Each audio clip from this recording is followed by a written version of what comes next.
शमीम अहमद डार साहब state secretary थे, वहाँ से कल रिज़ाइन किया उन्होंने और आज हमारी पार्टी में आए हैं। ये पुंछ में से हैं, ये डिस्ट्रिक्ट प्रेसिडेंट भी वहाँ थे और अब स्टेट सेक्रेटरी थे PDP के।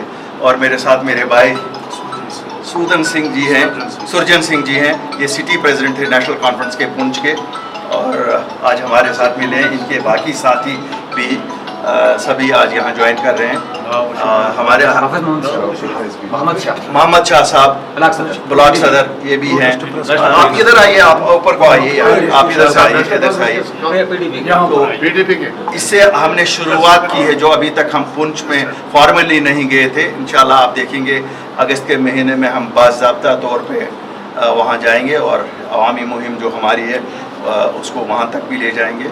अल्लाह के फजल से आप कल और कुछ ज्वाइनिंगें भी देखेंगे और मैं इन सब का वेलकम करता हूँ और लोगों से अपील करता हूँ कि जो दर जो आ जाएं, जुड़ें हमारी इस जमात में जो उनकी अपनी जमात है, ताकि एक नया सियासी माहौल, नया सियासी निज़ाम कायम रहे। सर अगर देखा जाए, सर एक सवाल, अगर देखा जाए ईस्ट इंडिया कंपनी से ताबीर किया गया बीजेपी को, जबकि आप भी उस मीटिंग में शामिल थे, ऑल पार्टी मीटिंग में, जबकि महबूबा मुफ्ती की तरफ से ये भी बताया गया कि सूद समेत 370 को वापस लेना होगा, तो उसके लिए आपका क्या रहेगा सर? देखिए, हमने खोई है अपनी स्टेटहुड, हमने अपनी पहचान खोई है, हमें फॉलो अप करना चाहिए। अगर हम इस इंतज़ार में रहें कि कोई हमें वहाँ से आके निवाला मुँह में डालेगा, शायद गलतफहमी होगी। हमें कोशिशें करती रहनी चाहिए और मैं लोगों को यकीन दिलाता हूँ कि अपनी पार्टी जो कायम हुई है खाली रियासत की शनाख्त को वापस लाने के लिए, नौकरियों का तहफ़्फ़ुज़ और ज़मीनों को तहफ़्फ़ुज़ करने के लिए, 2 चीज़ों में कामयाब हुए,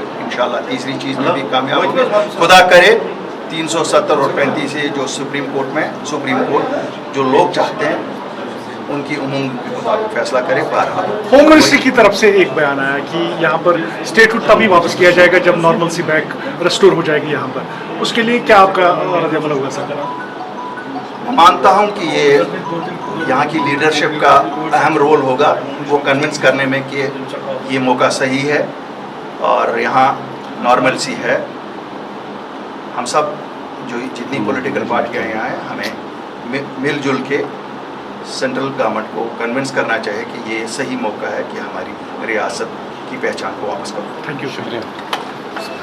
साहब के साथ शुरू हुआ था और मैं समझता हूँ कि आज मेरे लिए एक एजाज़ का दिन ये भी है कि उस वक्त के जो मरहूम मुफ्ती साहब के साथ हम चले थे, तो हमारे साथ तो जवानी के दिनों में मेरे साथ गुलाम हसन मीर साहब भी थे, इनकी सरबराही में हम काम करते थे। ये बीच में से चले गए तो अलग, तो फिर उसके बाद हम काम करते रहे। लेकिन 5 अगस्त 2019 के बाद यहाँ जम्मू कश्मीर में ऐसे हालात बने जिसकी वजह से एक रियासत के अंदर सियासी खला पैदा हुआ और तमाम जो है यहाँ की जितनी भी सियासी जो सरगर्मियाँ थी वो बंद हो गई। तो उस सियासी खला को पूरा करने के लिए जब शहीद अल्ताफ़ शाह बुखारी जो इस जमात के सदर हैं और जमात के बानी भी हैं, उन्होंने सियासी खला पूरा करने के लिए एक कदम जो है उठाया, उस कदम के लिए वो मुबारक के बाद के मुस्तहिक हैं।